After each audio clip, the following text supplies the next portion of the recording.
The Orphans of Simitra. Chapter 15. The Hard Master. It was almost as cold as it had been in the depth of winter. Occasionally snowflakes drifted from the leaden sky and vicious little wind blew them into your face. Porphyros hurried along at a fast pace, wearing his raincoat as always. All things considered, I shouldn't be complaining. It's warm in the kitchen at the Acropolis, and I certainly eat well. He was trying to put a good face on things, but it was an effort, and he knew it. Since he was early, he thought he might as well go the long way around before he went in. There's no point in being early, he thought. It won't make a rose any sweeter, and he'll only find more work for me to do. He took another road, not so busy as the one near the Acropolis, and quite unknown to him, and there he came upon a garage. The car was drawn up by the curb because of engine trouble. The pair of legs protruded from underneath the chassis. He stopped, looked closely at the car, and bent down to see if he could discover the owner of the legs.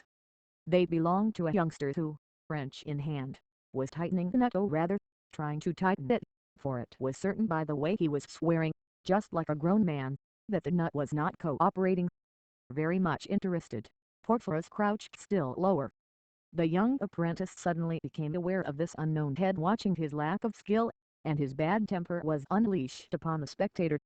"What do you think you're doing?" "Nothing," smiled Porphyros. "Only looking." "Just looking and trying to get a rise out of me, eh?" The nut rolled into the gutter as the apprentice, wriggling from underneath the car like an eel from a mudhole, came and stood in front of Porphyros. "So you want to know what I'm up to, do you? Well, I'm just getting warmed up to give you a clout." With the back of his hand he landed a well-aimed blow, and Porphyros, quick as Jove's thunderbolt, returned the compliment. It had all happened so quickly that both boys were astonished at the speed of their reactions. They stood face to face, speechless, not knowing what to do next. "There's no need to get mad at me," Porphyros said, bearing no malice. "I wasn't jeering. I might even have lent you a hand. Honest. I know a bit about cars. I used to work in a garage." "Why didn't you say so, then?" "Well, you didn't exactly give me time." They began to laugh like a couple of kids who have just played a good trick on each other. "It's this blasted nut I can't get into place. It needs to be held while I turn the bolt. I'm on my own here just now. Let's see." They both slid under the car. The bolt was in fact in a head position, but, by working together, they managed to screw on the nut without too much trouble. "There you are," said Porphyros. "Nothing to it." But when he got up, he saw that his fine Dutch raincoat was covered with oil stains. "It's not as bad as it looks," declared the apprentice. "We can get it off with gasoline. Come over here." They went into the garage, where the atmosphere was filled with a delicious blending of grease, oil, gasoline, and rubber. As well as he could, Porphyros cleaned his raincoat, adorned as it was with magnificent rainbow patches. The two boys began to talk together as though they were already fully qualified mechanics. Not for long, for Porphyros caught sight of the moon face of a clock in the office attached to the garage. "I must get a move on, I'll be late." "Where do you work?" Porphyros hesitated. "In a restaurant." "Oh, a restaurant," the other replied, with a somewhat scornful expression on his face. "I suppose it's cleaner than a garage, but I wouldn't want that sort of job." His comment stung Porphyros, who pretended that he had not heard it.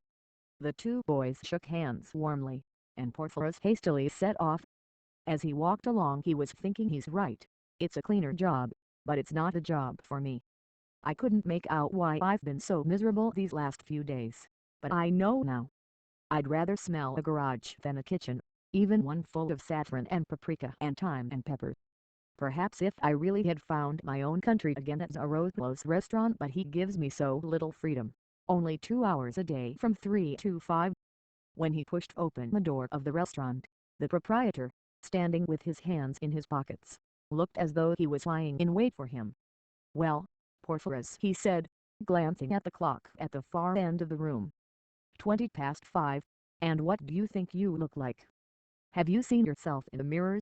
I do believe you've been fighting. You've got finger marks all over your face. Be sure it's the first time and the last. Is that clear?" Porphyros nodded.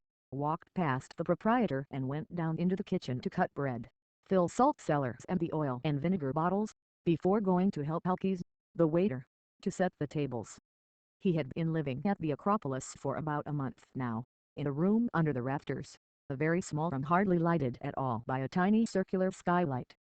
At a moment's notice, he had taken the place of one of the kitchen hands, the girl whom Zaropoulos had sent packing at once. It must be said that Elkes had taken the trouble to warn him, when he left the Brunos to settle in at the Acropolis. "You're making a mistake, Porphyros. You don't know Zaropoulos yet. He loves money. As soon as you're in his clutches, he'll take advantage and exploit you as much as he can." The boy had not listened. He did not wish to be a burden on the Brunos any longer, even though they wanted to keep him with them. But Elkes was right. Porphyros slaved now from morning to night, on the grounds that he was given board, lodging, and laundry, and that he was only a child. It would have been bearable if only he could have found himself at home again among the Greeks' customers. But how could he find Greece again among people so different from his parents and friends in Simitra or Lycyrus? "The ones that come to this restaurant are all wealthy people," Elkes had told him. "Of course they enjoy meeting each other here, and speaking their own tongue, but that's all there is to it. They've grown rich in Paris. Greece only reminds them of when they were poor." "Oh, Elkes, do you really think they wouldn't be glad to see our own lovely sky again?" "Yes, but only as passing, while on a cruise. They're not true Greeks anymore." In his kitchen, where the sun never penetrated, illuminated day and night by neon strip lighting that had a strange effect upon faces, Porphyros began cutting bread with a special machine fixed to one end of the table.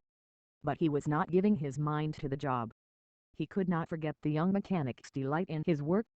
As so often before, his imagination carried him off to service stations, gasoline pumps, bright red uniforms, and the one the dressmaker at Simitra had made for him. "Do you remember, Mina, how well it suited me? You were so proud of your brother then. I wondered if you'd recognize him today, trapped in this cellar like a small, frightened mouse. But he hasn't lost heart, you know. That bottom, he's still the same Porphyros, the one who climbed trees to fetch pomegranates for you, and found life wonderful." Suddenly the cry rang out. The chef dropped his ladle and spun around. Lost in thought, Porphyros had not noticed the difference between his finger and the bread. Blood was streaming from him. The kitchen maid, in hysterics, went up to fetch the boss, who strode in a very bad temper. The chef had meanwhile wound a clean rag around the wounded finger. "I don't know what happened," Porphyros said apologetically. "The bread must have slipped." "I'm not surprised," growled Zaropoulos. "I'd just like to know what you were up to this afternoon. Don't you forget, young man, that you're in my charge now. You ought to be ashamed of yourself." "I didn't do it on purpose," murmured Porphyros. "I don't know what you mean." Blood was still seeping through the rag. The boy had to be taken to the doctor, who found it difficult to stop the bleeding, and finally put 2 sticks in the fingers. "Of course," said Zaropoulos, still grumbling. "It would happen just as we're about to open." He looked at the big dressing, that made Porphyros' finger 10 times its normal size. "How can I send you in to help Elkes with a thing like that?" Porphyros hung his head. Was it really his fault? What could Howe say to Zaropoulos, who never stopped grumbling at him for one reason or another? That evening, he only went into the restaurant to clear the tables, when the place was shut. Since he could do no washing up, Elkes did it for him. The waiter was a kindly man, and had taken Porphyros under his wing. If only Elkes were the boss. That night, in his folding bed, the boy could not help shedding a few tears, though he quickly pulled himself together again. For a long time shooting pains in his damaged finger kept him from sleep, and the dressing added to his discomfort by being too tight. "Mustn't give Zaropoulos another chance to bawl me out," he was telling himself as he at last fell asleep. The next morning he got up before the time fixed by the proprietor. He had decided that since his finger in its cocoon of bandages slowed down all his work, he would begin the day's labors earlier. Zaropoulos would see from this that he was not unwilling to work. He came into the deserted kitchen, dark as a cellar, switched on the light, and fetched some potatoes, peeling them as well as he could. with the bandage always in the way. He had not been there more than 5 minutes when he heard footsteps coming down the stairs. From the bottom stepped the hairy Heroplos, his eyes swollen with sleep, glared at him suspiciously. "What are you doing here at this time of day?" "I'm just peeling potatoes, to get an early start on my work, because of my finger." Heroplos could find no answer to that. He folded his arms and came into the kitchen. He at once noticed that the door of a cupboard containing kitchen cloths and also canned food, among them jars of olives, was half open. "Why is that door open?" "I needed a cloth to wipe the table, because it was greasy. Look, here it is." The proprietor looked at the cloth, and then went to close the door, muttering something unintelligible under his breath.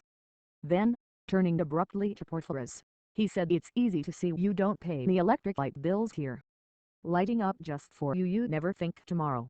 Be good enough to get up at the right time, and if you can't get through your work you can just take time off your 2 free hours. That'll teach you to pay more attention in future." This was so unfair that Porphyros began to feel rebellious. He had gotten up so early only to get started on his work, and he was being treated like a spendthrift, if not a thief. He was heavy-hearted all day long. He spoke to no one but Alkes. "Business isn't so good just now," the latter explained. "That's why he's so bad-tempered." Porphyros gave up his 2 hours of liberty for a whole week. He felt as though he were living perpetually in an oven. It was horrible. But at last the doctor took off the bandages that had hampered him so much, and he regained his former speed and dexterity in his work. How wonderful it was to breathe the fresh air outside once more, to see the sky again, and imagine he was free. As he crossed the threshold he stood still on the pavement and drew in a deep breath of city air. The sky seemed radiant to him, thought in fact it was heavy with grey clouds. It seemed to him that he could dismiss Heroplos' flabby face and bullying voice from his mind forever. His first thought was for Mina. He went straight to the photographer's shop. Mina was still waiting there for him, stroking her kitten. He began to talk to her. "Mina, I know now you're not in this great city. Just tell me, dearest, where I should look for you. Tell me, Mina, answer me." He pressed his head against the window, waiting, and suddenly he could imagine her saying, "Porphyros, don't waste your life looking for me. I don't know whether perhaps we shall find each other again someday. But don't count on that too much. Do what you ought to do. Remember our home at Simitra, and the things you dreamed of then. And forgive me, Porphyros, for upset you sometimes, in Holland, when I was so unhappy." He stared at the little photo for a long time, smiled at it, and went off almost light-hearted. For a long time he wandered through the streets.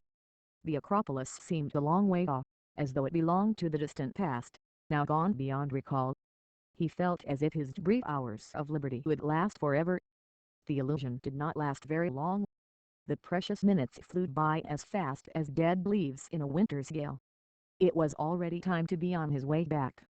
All the same, his footsteps lagged, and it seemed as though something were holding him back. He suddenly wanted to see the young garage hand again, the one he had met the other day. The garage was open.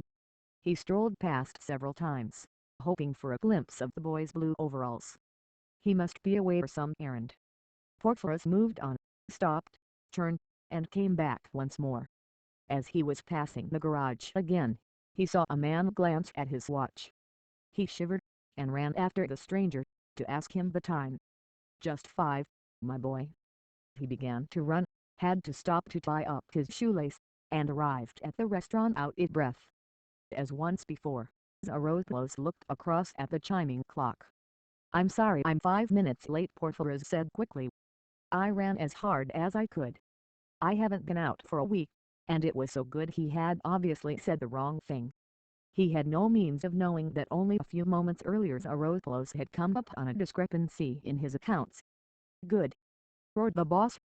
"The young gentleman comes back late because it was good to be out, and has the nerve to tell me so," grinning all over his face, as if that was all that mattered. Porphyros tried to protest. "I'm only 5 minutes late. I can make them up in no time." Heroplos, beside himself with rage, went over to the boy and boxed his ears. "I'll teach you lost time can't never be made up, you impudent little rat." Porphyros clenched his fists. This blow was very different from the almost friendly one given by the young mechanic. This one wounded him not physically, but in his pride. He gritted his teeth, said nothing, and walked through the room as though he were going to the kitchen. But on the landing he paused, and then, instead of going down, he went up the stairs that led to his attic. Calm now, he packed his things in Mina's little green case. When he came to the threshold of the restaurant again, he was pale and trembling. "What's all this?" shouted the proprietor, pointing at the suitcase. "What do you think you're doing?" In a low but unfaltering voice, Porphyros said, "I'm leaving." "What? But why? You're joking. You're not clearing out because of a miserable slack in the face not worth bothering about."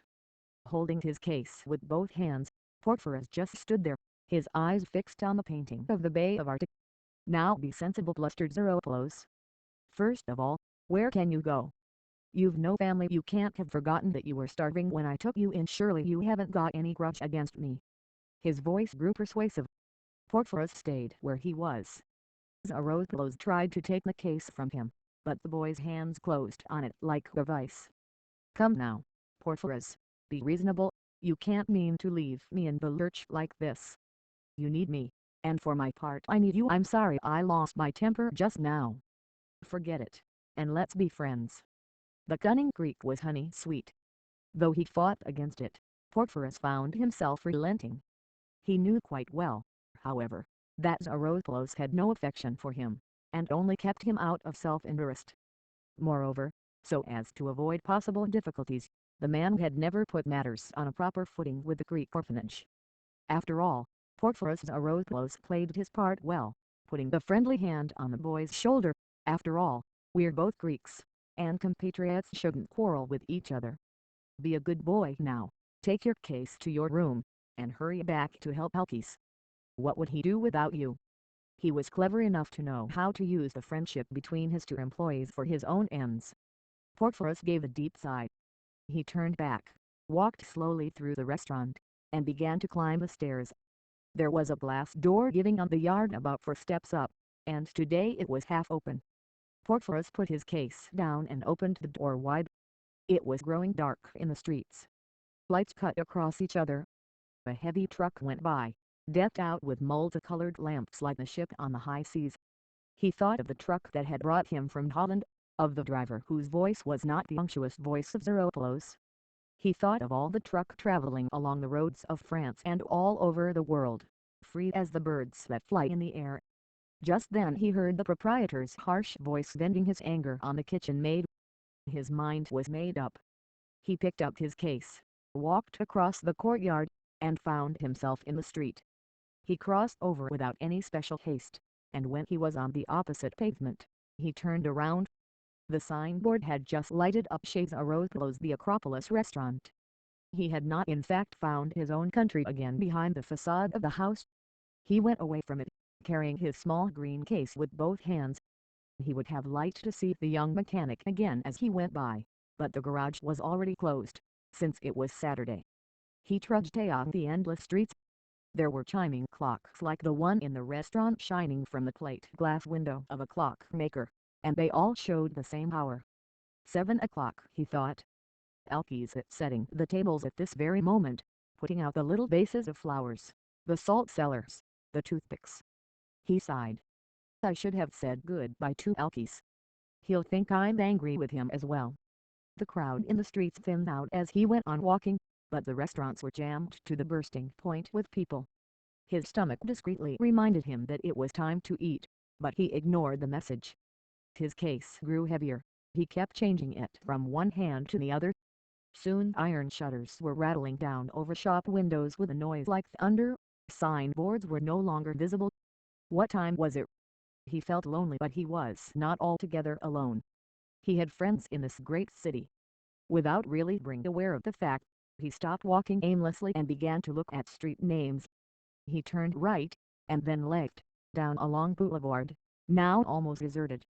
Suddenly he stopped on the edge of the pavement and looked up, not quite to the sky, but nearly. On the seamed floor of a tall old apartment house, 2 small rectangles of light were still shining. His heart thudded. "They're not in bed yet," he said to himself.